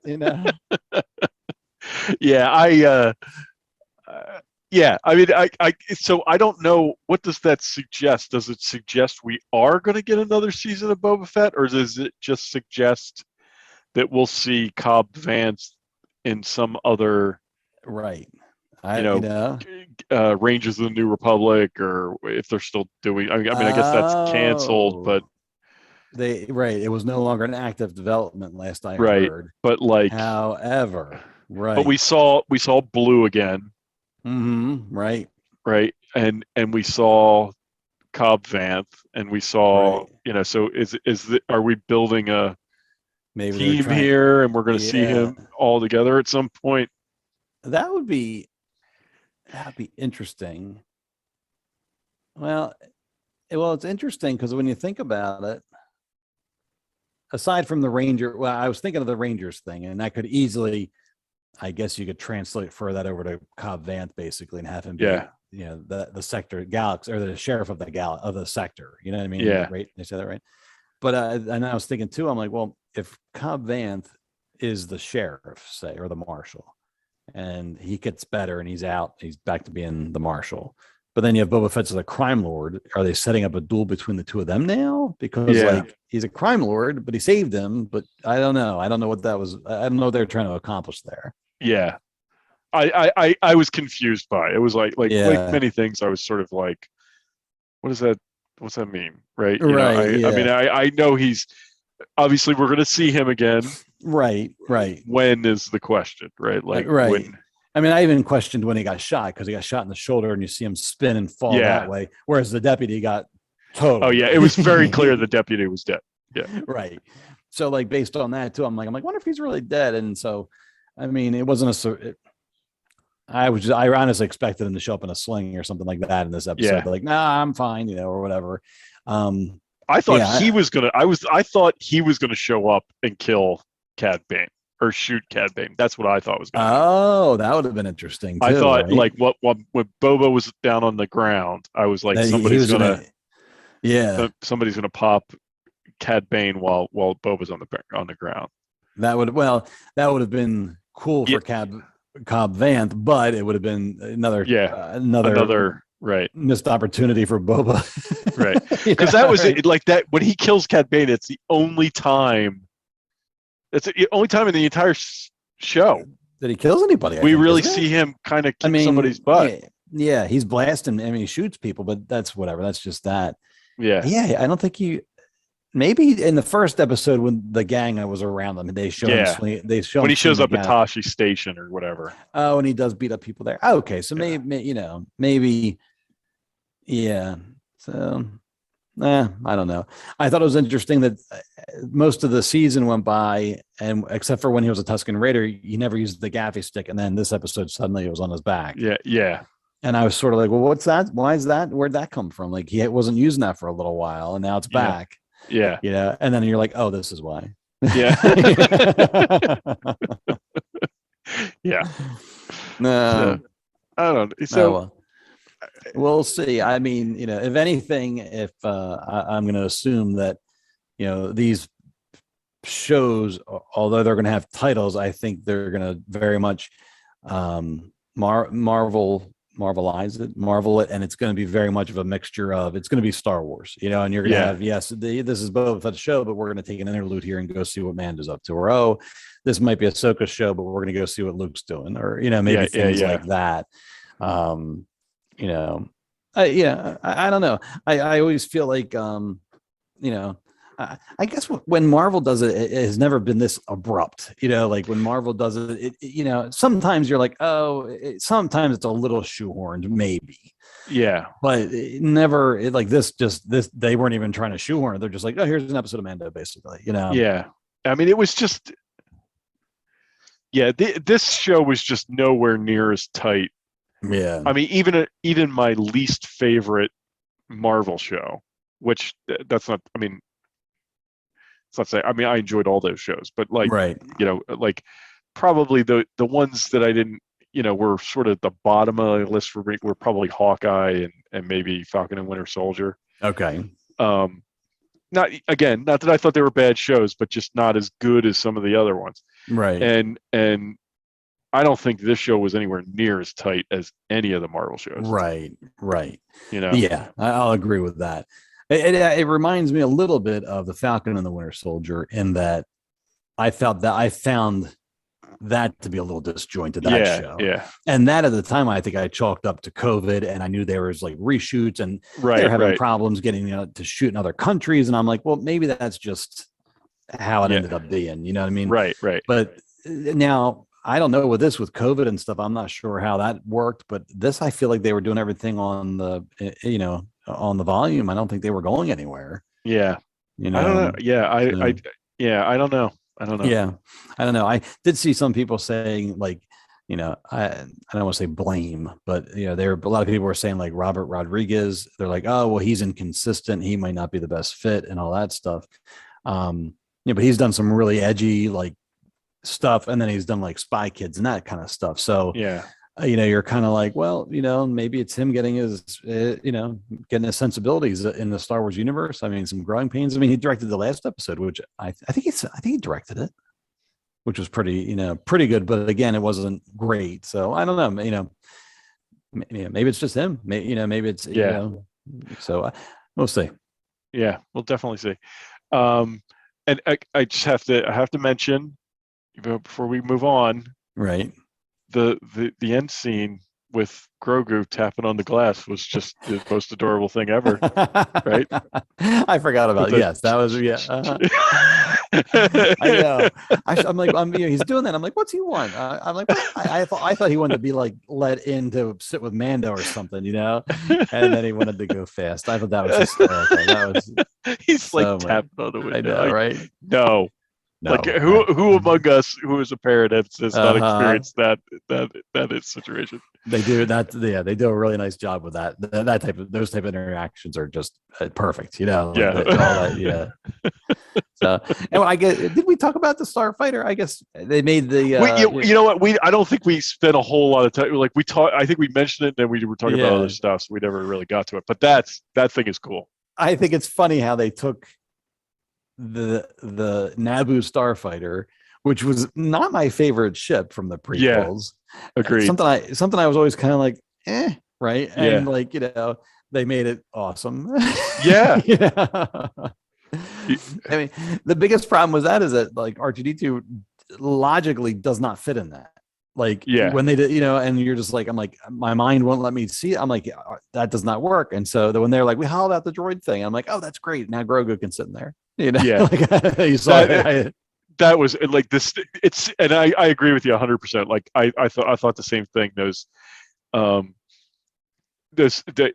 the movie, I was never impressed by those ships. Like I was sort of like, but yeah, they make it look so cool in this, and I mean they really did a nice job with it, you know. And it's and he's got his little thing. little My only bubble. question is, like, what do they like? They can't, like the Razor Crest, they could kind of like land and live in. It was like a Yeah, it was like like an RV, right? right? This is like a Yeah, sports car, right. So, right. I mean, I guess if they continue that sort of thing, they're going to have to find, lodging. Like they'll do a right? whole other thing, maybe. Like he I can't just know. be like flying for days at a time. Right. Yeah. I know. I know when they first got it, I saw people say like, "Well, that's not a great ship for a bounty hunter," and everyone's like, "Well, he's not a bounty hunter; he's a dad." Yeah, right. Right, a dad with a really nice like With a sports car, sports right? car. Yeah, Right, he's probably divorced. I know, right? He's having his midlife crisis. It's good. Yeah, there, exactly, right.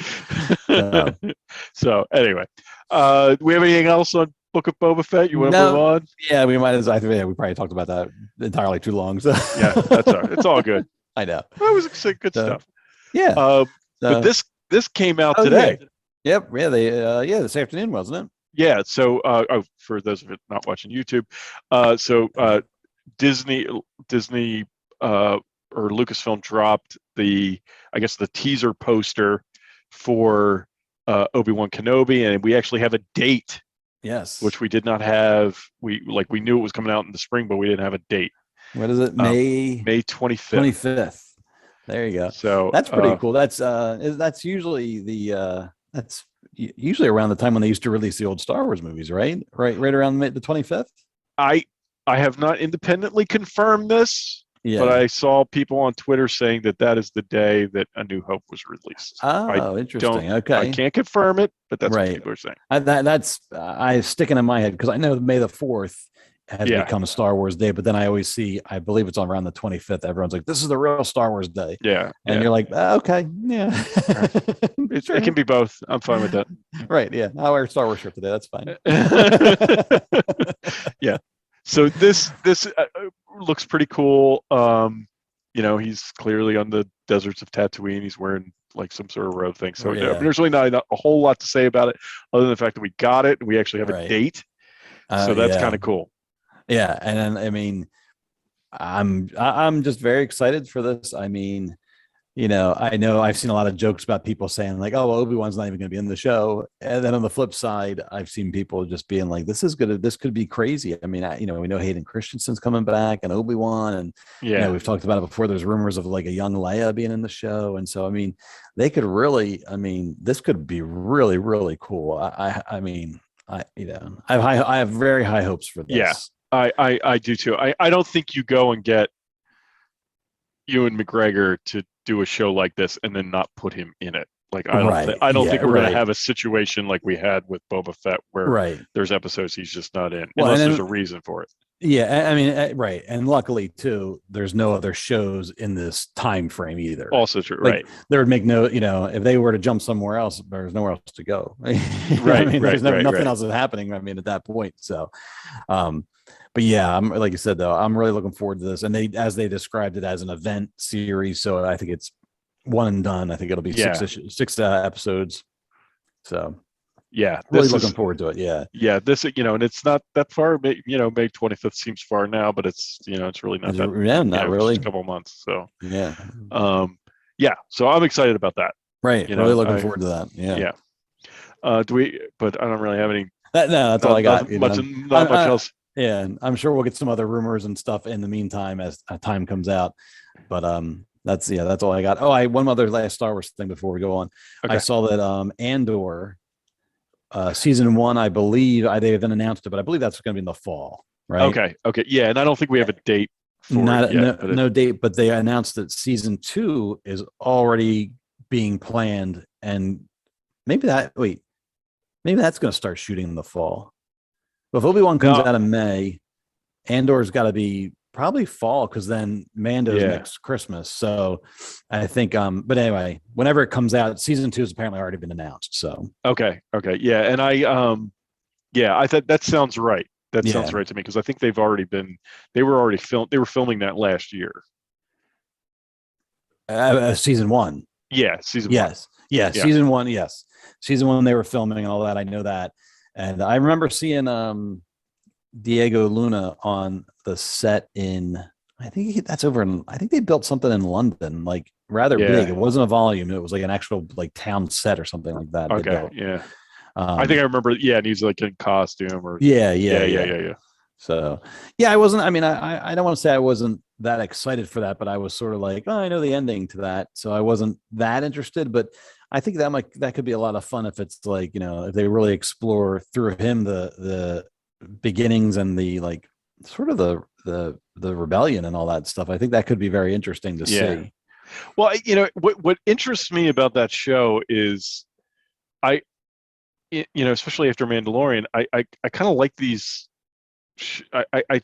I'm hopeful because the Mandalorian was so good, and I think it's because it's a character that you can just pretty much do whatever you want with. It's just set Exactly. in the Yep. Star Wars universe, and I think Andor is going to be the same way. Like, we know how he dies, but we Right. don't really know anything else about him. So Mhm. they can do whatever, Right. and he hasn't been in the Clone Wars, he hasn't been in Bad Right. Batch, he hasn't been, he's Yeah. been nowhere. So it's just like they can do whatever they want with him, and that allows for some freedom. It's great. I was thinking about this today. It's funny because I always look back to Mando season 1 when IG-11 shows up, and they very easily could have had that be IG-88. Yeah. Right. And they didn't. And it's IG-11. And you know what? IG-11 was cool. It was like, and it's just goes to show, as long as it feels like Star Wars and is in the universe, it doesn't matter, Right. If that droid was IG-88, somebody would have had a problem. Right. And this and that. And it's the same thing where it's like, whereas now it's IG-11, you're like, oh, cool. This is great. And it's the same thing with Andor. It's like, all right, we saw him for, 2 hours. We got to know him a little bit, but really, up until that point, he's a mystery. We don't know much about him. Yeah. Mando, they took the things that made Boba Fett so cool and put him on Mando. And I mean, that's been fantastic. That's been great, probably, which is what led to Boba Fett not being as cool. Right. They used it up on Mando, but at this point, that's great. That's fine by me. I mean, yeah. I'm cool. Right. I'm cool. It's like I say, if we get Boba Fett, a season 2 of Boba Fett, great. I'll watch it. If we don't, I'm fine with that too. Right. Yeah. Right. So I know. I guess that's about it for Star Wars. I was just trying to think that, if there's any other rumors about any other shows, but we haven't heard any other shows. I mean, we know Ahsoka's coming, but we don't. Yeah, that's true. Right. Yeah. Yeah, I believe I read that was just being written. I don't even think they've gotten around to shoot. Like, I don't think they're maybe. I mean, with her in costume, and maybe they are doing something now. But last I read about that, he was just writing that still. So, okay. Yeah, and I know there's movies on the horizon, but at this point, who knows? Right, it could be anybody's guess at this point. Right. So when they're coming out. Yeah. Right. All right. Well, here, why don't we move on then? I guess we can move on to. And I don't have too much to say. We're going to talk about a little bit about the Rings of Power, the Lord of the Rings series that's coming to Amazon Prime. I don't have too much to say about it other than we know now that it's coming in September, but they've been putting out a lot of marketing in the last few weeks. It's interesting because, like, I follow this website. It's theonering.net. Right. It's sort of like, I don't know if it's official or if it's like the official fan website or whatever, right. But it's a really good website. They have a lot of articles and all kinds of stuff. And, but they had tweeted that it like a few weeks back, they tweeted, well, it's been a year since Amazon said, that, this show was coming and, it was coming this year or whatever. And then we haven't heard anything since then, right?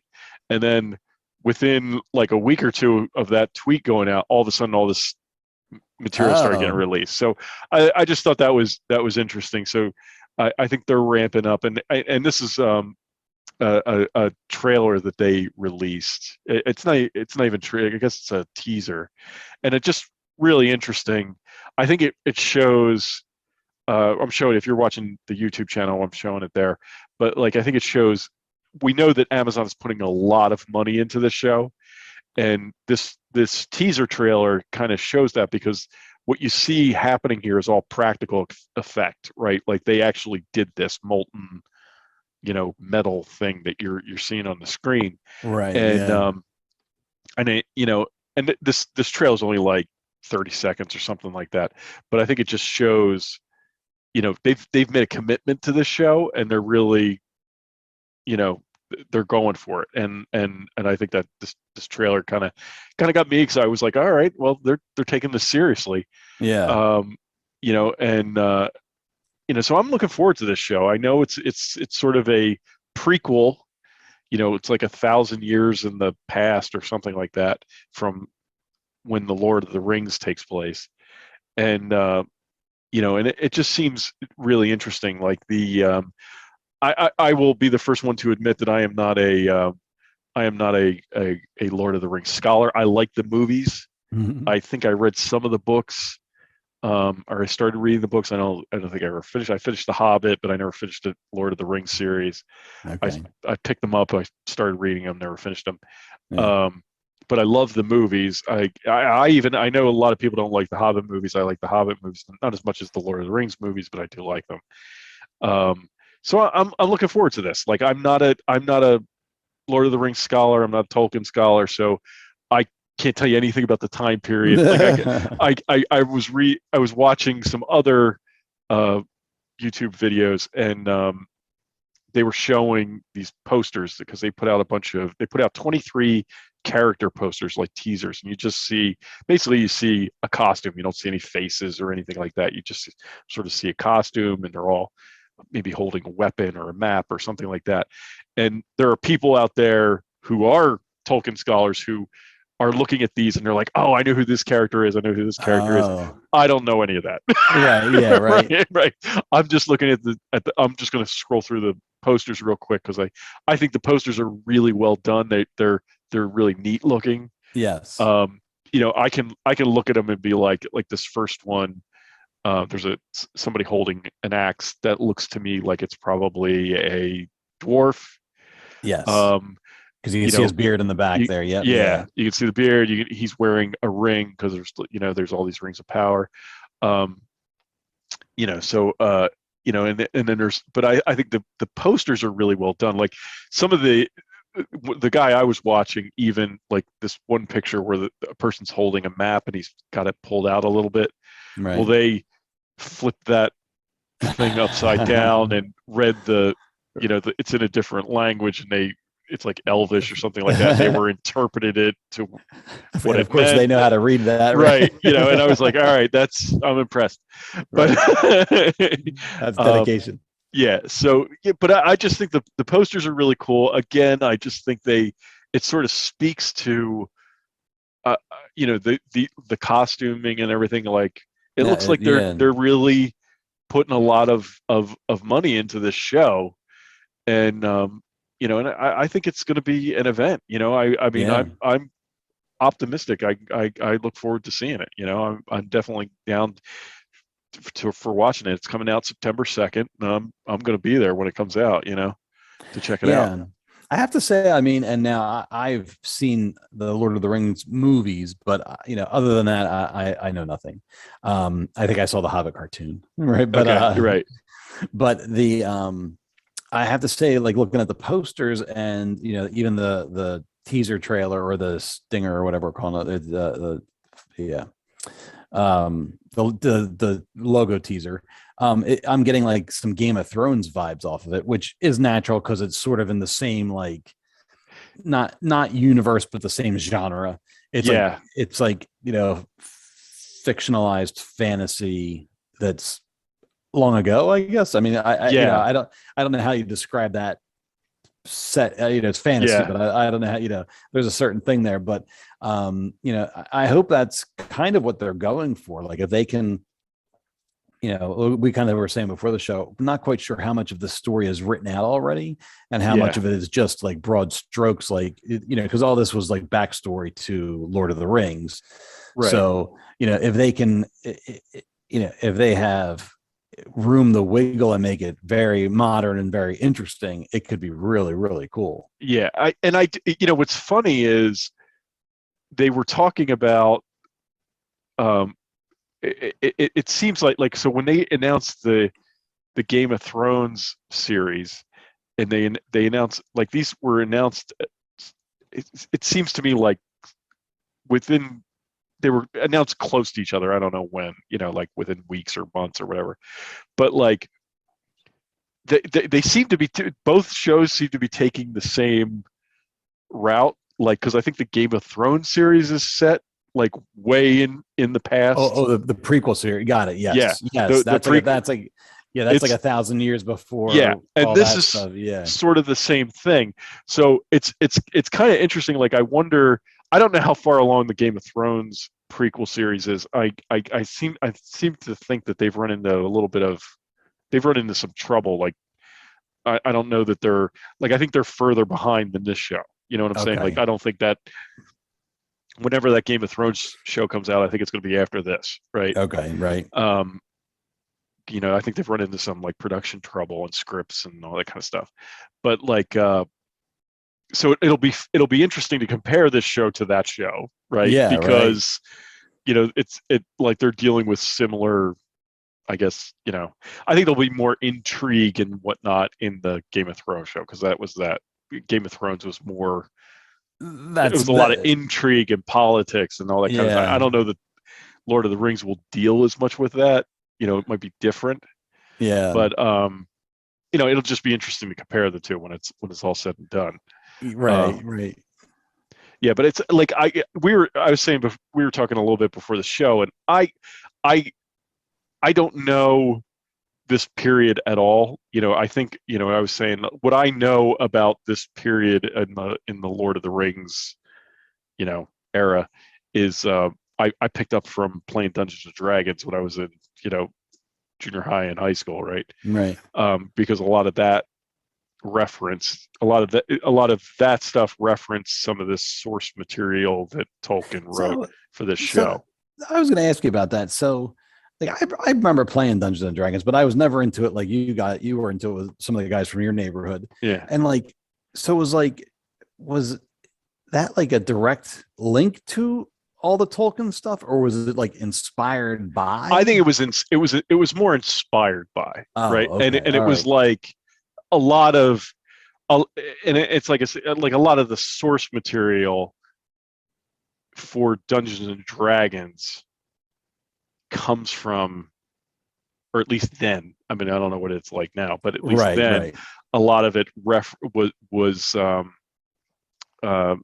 it took like enemies and things from the Lord of the Rings series, and it became enemies in Dungeons and Dragons, right? Yeah, but you used to be able to be like an elf or like a dwarf, and right? All that a stuff. Wizard or a wizard, and a ranger, or like that kind of stuff. And then on the other side, weren't there like goblins and orcs and things were bad guys? Yes, I'm not sure if I'm remembering that right, but okay. So it's interesting. Yeah. So at the time, when all that stuff was when Dungeons and Dragons was popular, I don't even know if I realized that this stuff was whether it was direct or indirect, it was like heavily influenced by all this Tolkien stuff. That's interesting. I don't think I don't think I didn't know it until I started playing it, and then like I remember when I was playing it, because I didn't know any of some of the guys I played with were steeped in this Tolkien world, right? I was, I think, like you said, I'd seen the Hobbit cartoon. That I hadn't even read any of the books or anything. So, like when I played Dungeons and Dragons, those guys were like, "Oh, you really need to read this stuff to give you an idea." So that's when I read the Hobbit. That's when I started reading Fellowship of the Ring. I'm trying to remember. Like, I think I got through Fellowship, and I think I started the Two Towers. I never finished it, and then I never got to Return of the King at all. And I never read anything else. Like, I mean, there's like the Silmarillion, and there's all this. I think there were these books that were written. I mean, not that they were written; they were published after Tolkien died. I think it was like just writings he had when he was creating Lord of the Rings, and they kind of like fashioned them all together, and they came out as books, right? Okay. But they were not something he put together himself and published. It was something that happened after he died, and a lot of those books, I think, are going to influence this TV show. Okay. All right. Yeah. So that's where you get a lot of the backstory. So I'm looking forward to it because it's kind of, the opening of the Fellowship of the Ring. There's this narration, and it's I don't know, it's 5 minutes of the movie, 10 minutes of the movie, and it kind of gives you like a history. Okay. That leads you up to the beginning of Fellowship of the Ring, and so basically, I think what that is a summary. A very quick summary of what we're about to see in September. Right. And I think that's what we're gonna see. So I'm excited about it. I'm really looking forward to it. Like I said, I think they're putting a lot of money into it. I wonder. I'm pretty sure Peter Jackson is involved in some way. I don't think he's directing. That's what I was going to ask. Is who Peter Jackson? I know he directed all those movies. Yeah. Who put were they under Warner Brothers? Were they under? I think they were Warner Brothers, weren't they? I think they are. So don't quote me on that, but I think curious, like, did Amazon I'm just curious, like in that one trailer you showed, you said the voiceovers from the first movie. So like, well, it sounds like it's it's been re-recorded. It doesn't sound like the same voice because I forget who the actress is who plays, like, the actress who does the narration plays a character she plays an elf, and the elf queen in the show. That it's clearly not her voice, but it's her same narration. It's the same narration, but it's not her voice. I don't think. Yeah, I was curious just to, I was just like, how did that work? Did Amazon buy the rights from Warner Brothers? Did they, I was just behind the scenes. I was curious how all that was working. But if it's I think it was like the Tolkien family or the estate. Somehow there's a deal with them. Yeah, it's probably for the rights to it, and I know there was all kinds of like machinations going on behind the scenes to get like this was a big get for Amazon. Yes, right. And there were conditions. I think the family was like, there are conditions to doing it. Like they're very serious about, if you're going to do it, you're going to do it and do it justice. It's not going to be some right. So so. Yeah, I'm looking forward to it. It's something, I think it's going to be good. So, yeah. I don't know how many episodes it's going to be yet, but we'll see. Yeah, well, not till September, right? Yeah, so yeah, I'm sure there'll be plenty of information along the way. Yeah, and hopefully we get a real it would be nice to get I'm trailer, sure, like a proper trailer. Right, sort of line it up and start giving the idea of what to expect. Yeah, but that'll probably I'm thinking this summer sometime. We'll probably get. I'm betting, like July. I bet you they'll start hammering it. Yeah. So that's good. Yeah. So that's really all I have to, not much, but I just think it's exciting. We're getting something about it now. Yeah. Well, and it's neat in this day and age with all these franchises and all this stuff. I mean, this at this point, this Lord of the Rings has been, dormant for a little while now. I mean, after the Hobbit movies. Yeah. Right. How long ago were they? Like 5 years ago? Longer than that? Yeah, I think it's longer than that. It's been a while. Okay. So it's been a while, right? So, anymore, when we were kids, when Star Wars ended, we thought that was it. And it's just like everything, now nothing's ever going to go away. Yeah, right. I did, it's funny because we were talking about Boba Fett and we're talking about all these other things. I saw somebody online being who because people were complaining about Boba Fett. Right. I saw somebody on Twitter being like, these people don't realize what they have, right? Like it was, for us, it was like Star Wars was done. It was done. Right. Right. Yeah.